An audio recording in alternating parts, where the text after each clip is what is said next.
Hello guys, അപ്പോൾ ഞാൻ എൻ്റെ നൈറ്റ് സ്കിൻ കെയർ നിങ്ങളെ കാണിക്കാമെന്ന് വിചാരിച്ചു. അപ്പോൾ ആദ്യം തന്നെ ഞാൻ യൂസ് ചെയ്യുന്നത് ഈ മിനിമലിസ്റ്റിൻ്റെ ഒരു സിറാട്ടോ. ഈ സിറം ആക്ച്വലി നല്ല സിറാട്ടോ. ഈ സിറം എനിക്ക് അടിപൊളിയായിട്ടൊരു സിറം വന്നിട്ടത് യൂസ് ചെയ്ത ബേസിൽ പറയാൻ എൻ്റെ അനിയത്തി ഇത് യൂസ് ചെയ്തിട്ട് നല്ല റിസൾട്ട് ഉണ്ടായിട്ടില്ല. എനിക്ക് നല്ല റിസൾട്ട് ഉണ്ടായിട്ടുണ്ട് ഇത് യൂസ് ചെയ്തിട്ട്. ഫോക്സ് ടെയിലിൻ്റെ ഒരു മോയ്സ്ചറൈസർ കേട്ടോ. ഇത് ഓയിലി സ്കിന്നിന് നല്ല മോയ്സ്ചറൈസറാണ്. ഓയിലി സ്കിന്നിന്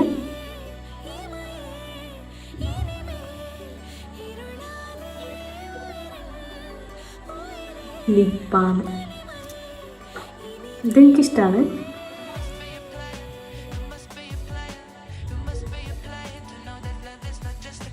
ഇത്രക്കുള്ള നൈറ്റ് സ്കിൻ കെയർ എന്ന് പറയുന്നത്.